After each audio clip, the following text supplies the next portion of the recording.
All right, let's talk about sets. So, a set is just a collection of things, and in math, we write our sets with this notation.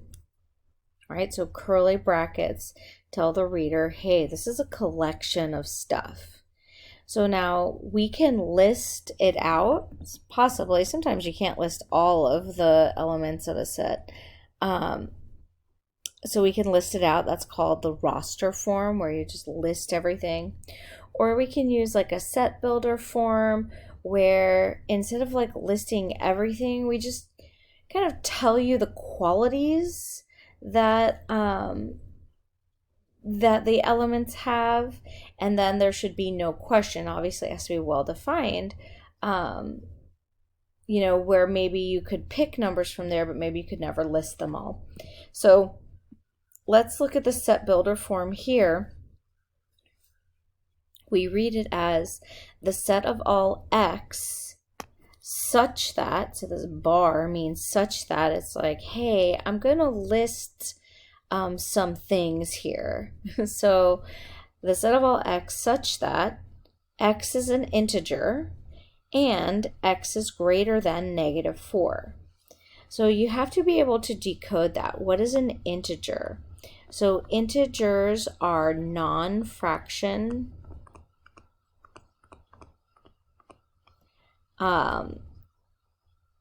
both positive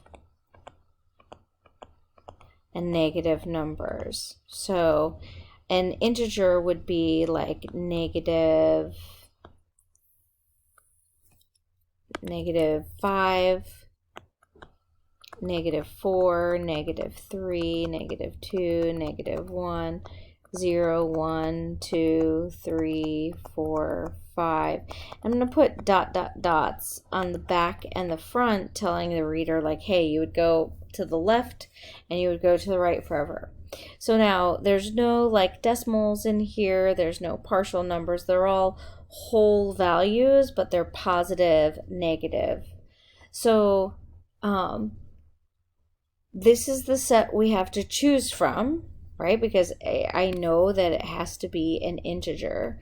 So now the next stipulation is that it's also greater than, but not equal to, -4. So greater than on a number line means to the right. So -3, -2, -1, 0, 1, 2, I could keep going, right? 3, 4, 5, but I could keep going even farther, like 6, 7, I could go to a million, billion, I could keep going forever. But I can't go to the left forever. Like this set definitely starts at -3.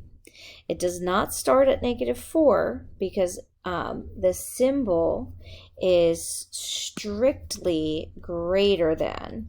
If there was a little bar underneath the greater than, we would include the -4.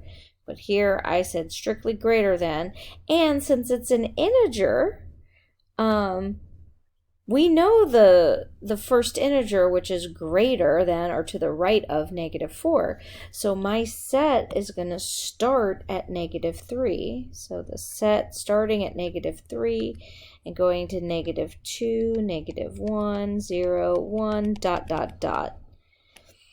So now sets don't technically have an order. You could list these values in any order, but since I can't actually list all the values ever because it's infinite, you want to write the numbers in a pattern so your ... makes sense. Okay, so now let's look at a set which is finite, -6, -5, -4, -3, -2. So that's the set. It's just those numbers. So what kind of numbers are those? Those are integers, right? So they're definitely integers. Now, there's no decimals in there. They're not considered whole numbers because whole numbers, the like formal set of whole numbers, starts at 0 and then goes 1, 2, 3, 4. So we wouldn't say it's a whole number, we would say it's an integer, because integers are non-fractional numbers, so like whole numbers, but not formal whole numbers. And then they could be positive or negative. So these are integers. Now these integers are all the integers between -6 and, so greater than -6, greater than or equal to -6, and less than or equal to -2. So now they'll have like particular forms for this answer. Okay, I'm going to write 2 ways to write the answer. So we could say the set of all x such that x is an integer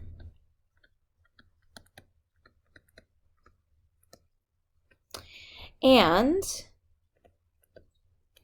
x is between -6. So -6 is less than or equal to x, which is less than or equal to -2.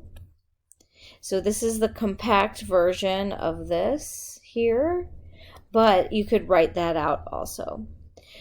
Another way that we could write this is the set of all x such that x is an integer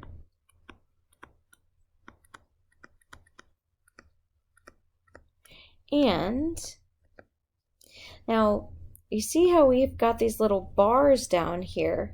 If we don't include the bars, we have to jump 1 out, right? 1 integer out from each of the ends. So I could say -7 is less than x, which is less than -3. So I jumped out from -6 out to -7, and I jumped from -2 out to, -1. So I'm jumping outwards from them, and then there's no or equals to. Both of those are considered absolutely correct. Additionally, you can separate that compound inequality into 2 separate inequalities with the word and. So now, once you have the elements of the set, you can figure out subsets. So we use the less than, greater than, less than or equal to, greater than or equal to, and we understand what it means.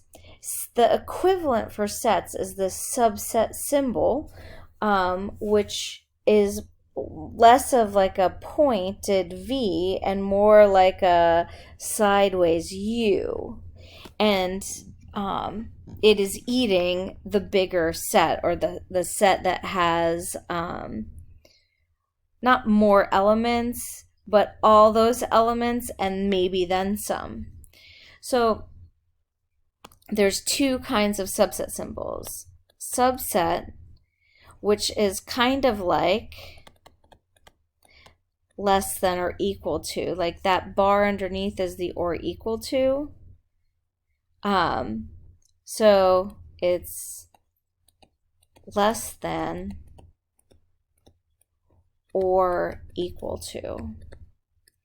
So to say that in subsets, we would say it's a subset,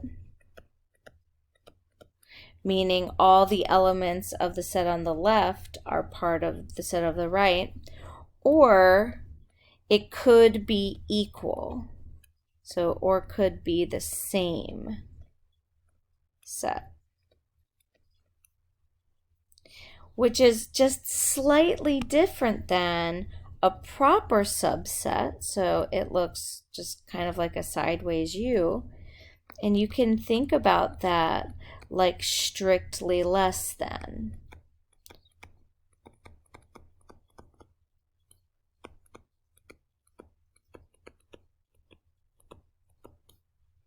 Here, it's a subset, so all the elements of the set on the left are from the set on the right, but it's not the same set.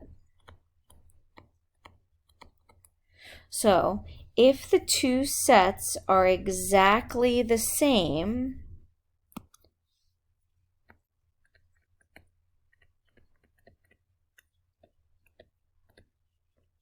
you can only use the subset with the line under it, so just subset. Or you could, if they're exactly the same, you can only use that symbol. Your other option is that they're not exactly the same. So they're technically subsets, but they are not the exact same set. So they're proper subsets with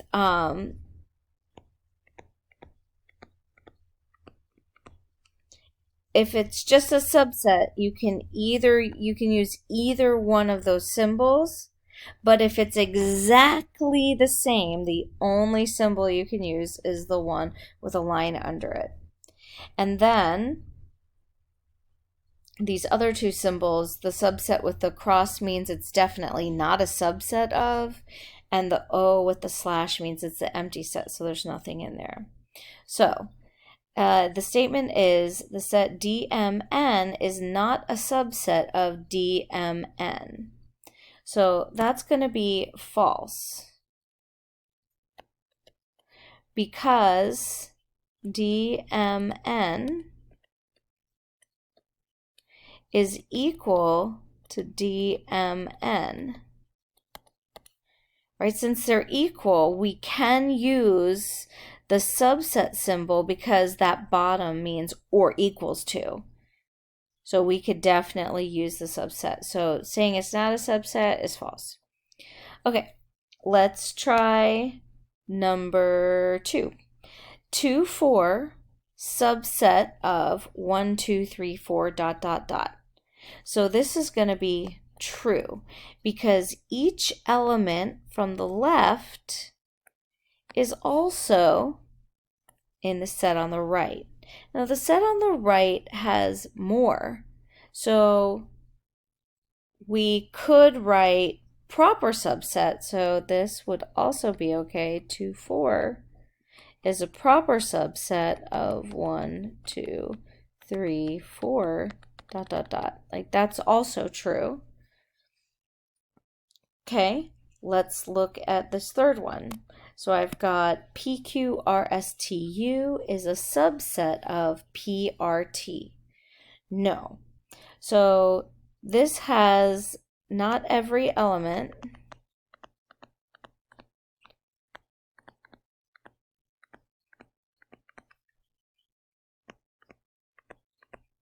from the set on the left is in the set on the right.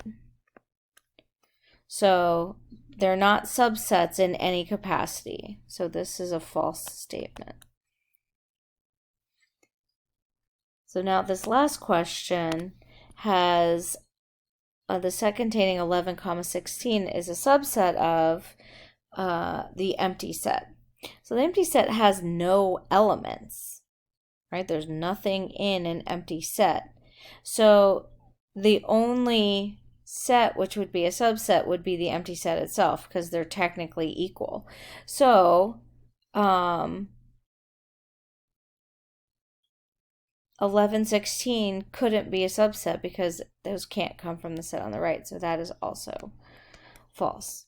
So you can think of a subset like a group project, right? In your class, you've got 25 students and you want to make a group project. You have to pick students from your class. So those are your only choices, right? So if there's no students in your class, then the only way to have students from your class is to have no students from your class. So your empty class has only one subset, the empty set. In this green one, PQRSTU, proper subset of PRT, your class has PRT, right? Your class is the set on the right. So we want the group to only be from the set on the right. In the blue example, the second example, your class has the numbers 1, 2, 3, 4, and so on. So there's infinitely many students. Sorry about your luck. But I could take a group of just number 2 and number 4, and that's cool. Like, that's a group from your class, so it would be a subset. All right, so now how many subsets are there? Well, it turns out that there are 2 raised to the number of elements subsets. So like if I had 3 elements in my set, I would have 2 raised to the 3 subsets. Now, let's just think about that. 3 elements in the set. You've got 3 students in your class, okay? A, B, and C. And you want to put them in groups, okay? So this is your class. You could just have a group with everybody in it, right? So you could have 3 people in your group,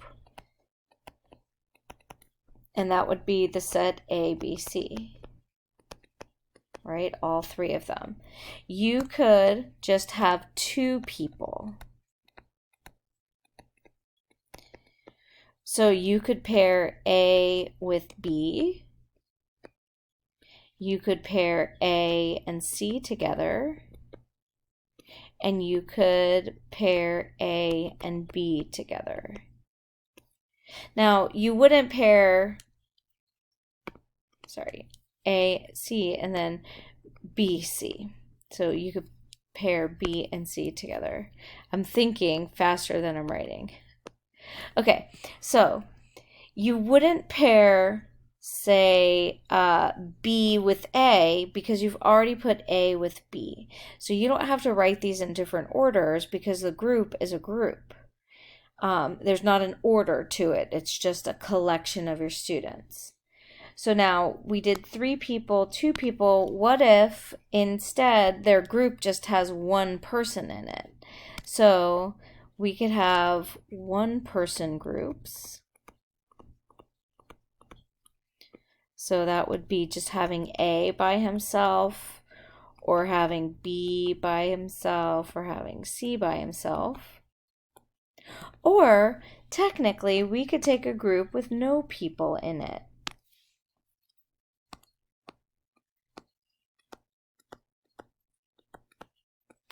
Which would be the empty set. So if you count these up, there's 1, 2, 3, 4, 5, 6, 7, 8 subsets,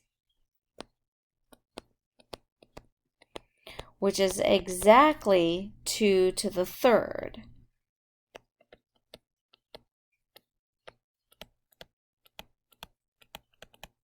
Now, I didn't write all the subsets for the example problem that I have over on the left because you're going to see that the amount of subsets gets extremely large, extremely quick.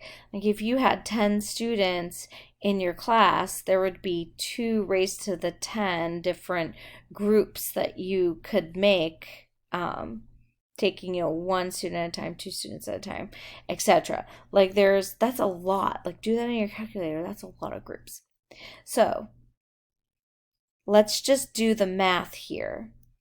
We've got the set A, which has 73, 61, 59, 55, 34, and 13. Those are your students. And we want to see how many different ways we could make a group of students. So there are 1, 2, 3, 4, 5, 6 elements or 6 members or elements in your class. How many subsets? There's going to be 2 raised to the 6th subsets. So now we've got to do that in our calculator.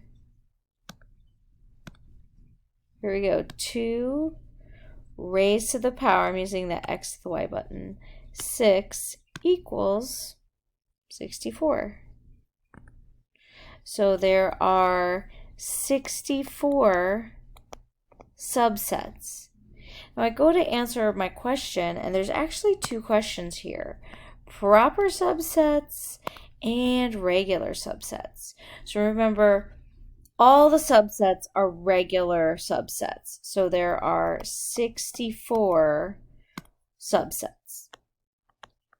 But now proper subsets are all except the one that's equal to the original set. Right? Proper means like definitely a subset, right? Not equal to. So there's only one subset which is exactly the same as the original set, right? There's always one. It's the original set. So we're going to take 64, which was the total number of subsets, and we're going to subtract 1. So there are 63 proper subsets.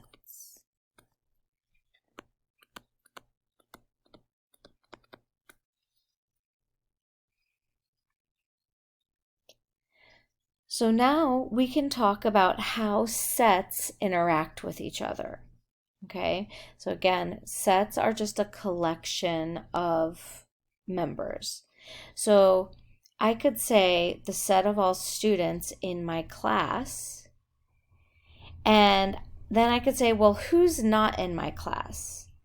Well, you have to be able to define what kind of answers you're allowed to have.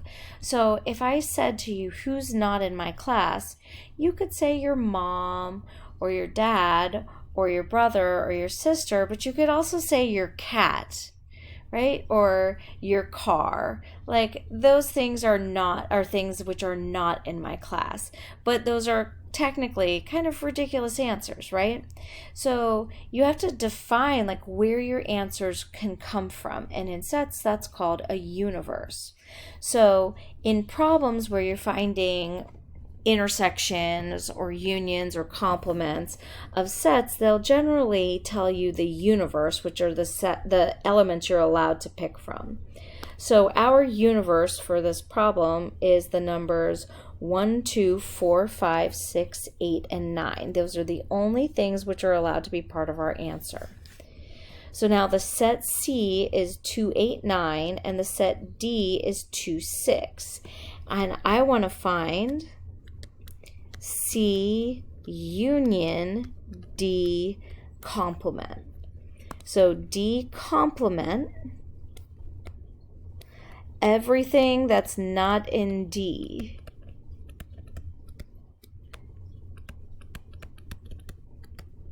But again, like my shoes are not in the set D. Should I list that? No. The only things you're allowed to list are the things from the universe that it gave you. So D was 2, 6. So D complement is everything except 2, 6. Now you notice how I marked it. So this would be 1, 4, 5, 8, and 9.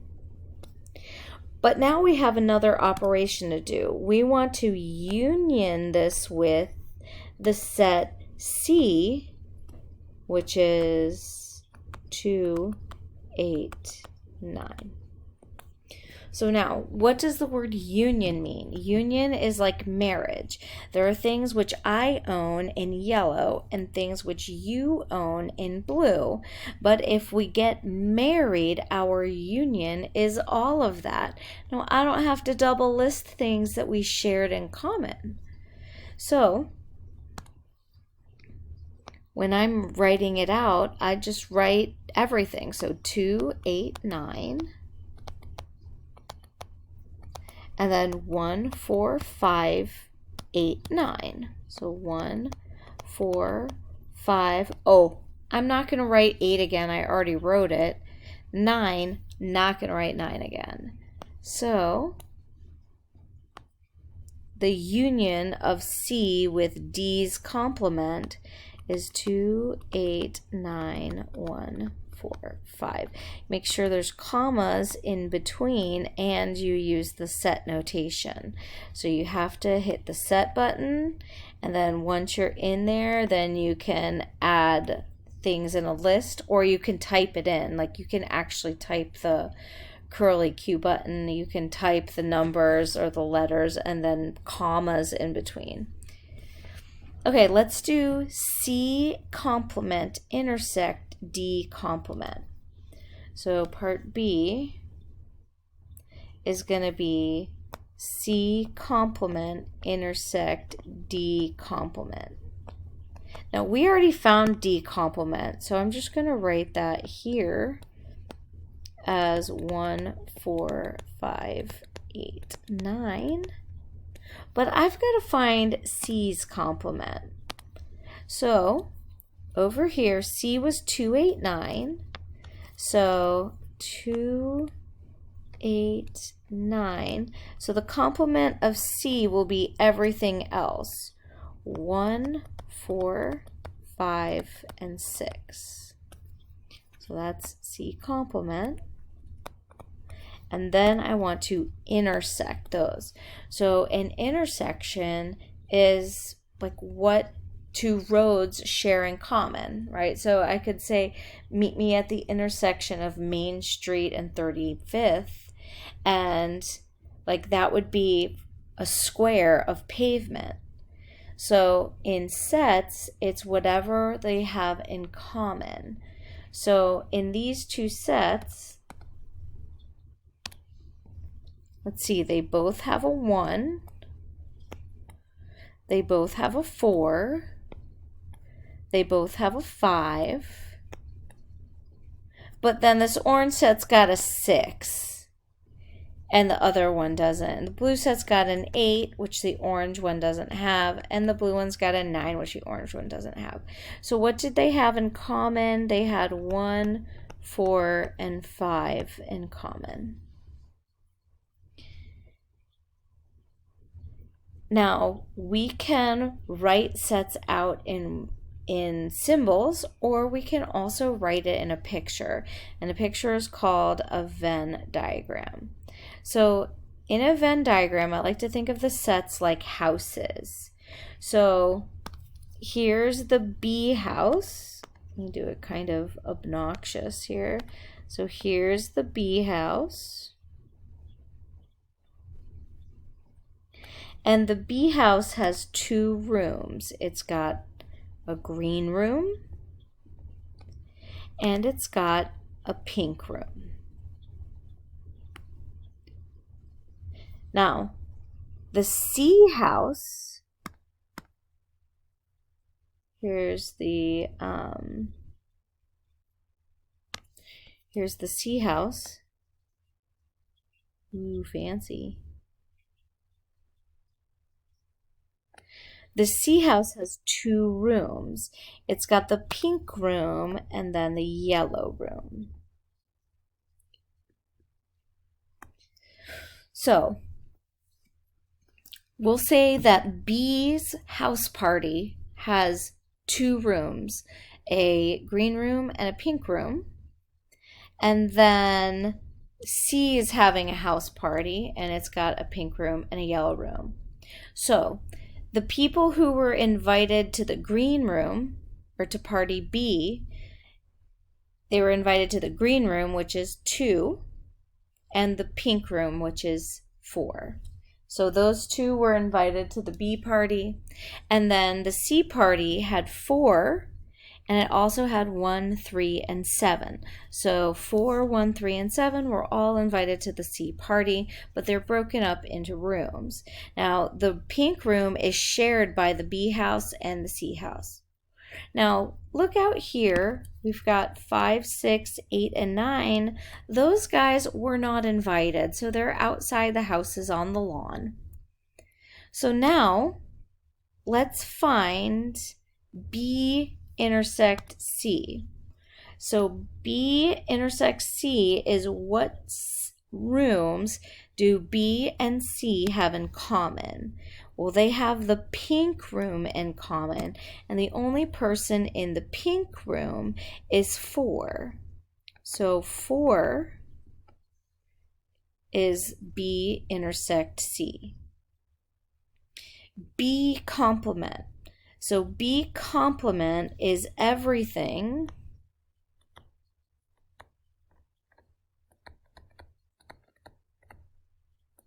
except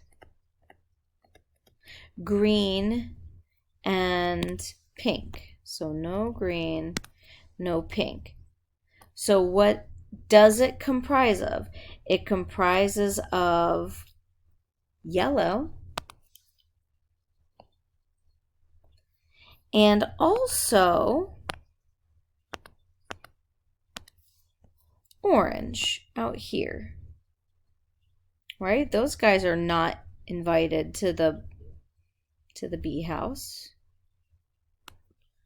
So everything in yellow and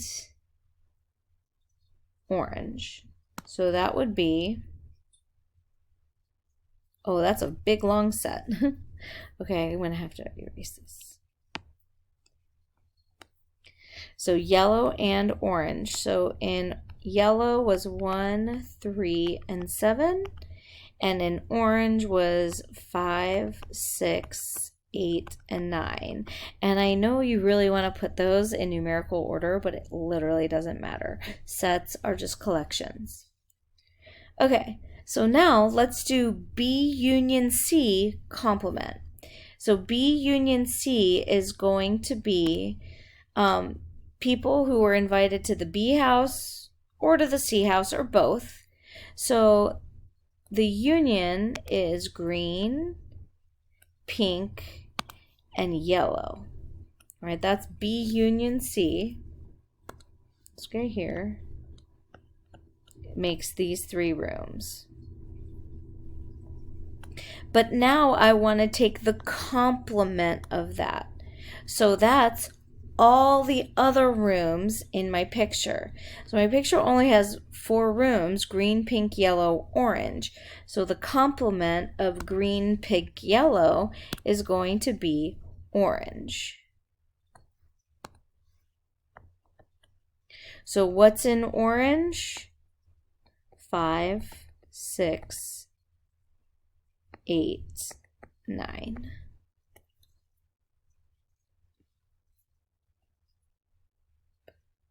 Now, sometimes we don't care which elements are in the sets. We just want to know if the sets are the same, right? So let's shade both of these. So this guy is A intersect B complements complement.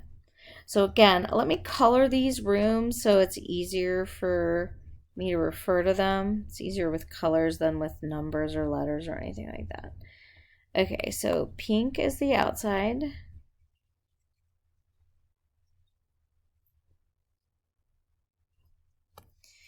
And then we'll do green on the left, yellow in the middle, and orange on the right. Okay, and these are not the answers. These are just so I can refer to the pictures. Okay, so we need to do A intersect B complement and then the whole thing complement. So first let's do B complement. So B is here.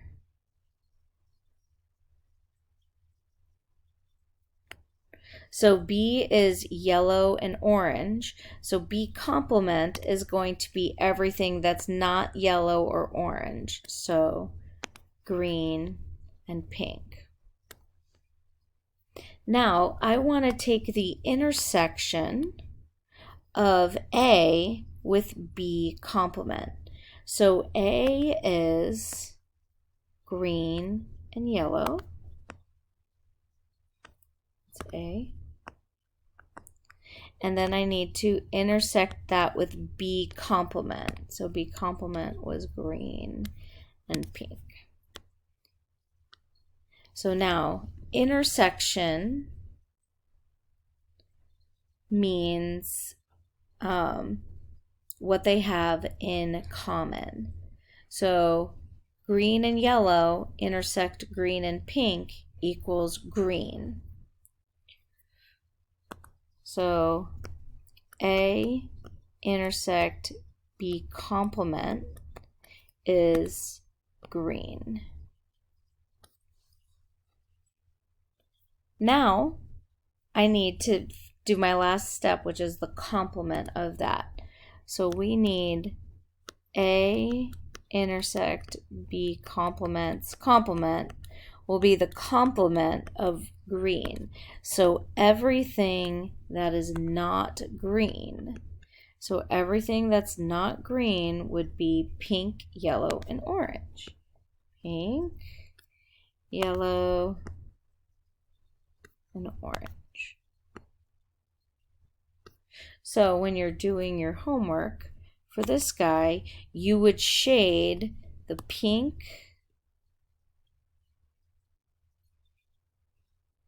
the yellow, and the orange. So you would shade all of this, everything except green. So now let's do the same kind of math for the other picture and see if it comes out to the same rooms. Now for this one, I want to do A complement union B.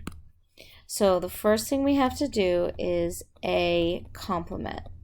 So the set A is green and yellow, right? 2 rooms.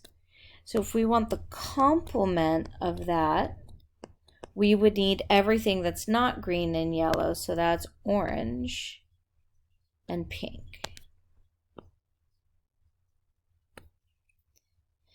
Now I need to union that with B. So I need to take A complement, which was orange and pink, and I need to union that, union B. So B again was orange and yellow. So orange, yellow. Now in this final computation, we're taking a union. Union was like marriage, so yours, mine, ours, all of it. So yours is orange and pink, and mine is orange and yellow. I'm not going to write orange another time. So what you would shade for your homework would be orange, pink, and yellow. Okay, so in black is your answers. And we want to know, are these equal? So are they the same exact thing? Yeah, they were the same exact thing. So yes, they are equal. They're not always equal though.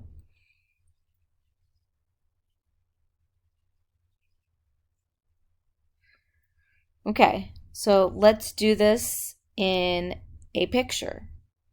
So C union D. Oh, this one's even way simpler than the other one. So C union D, let's color them in. So here's the outside. It's people who are not invited. So pink, green, yellow, and orange.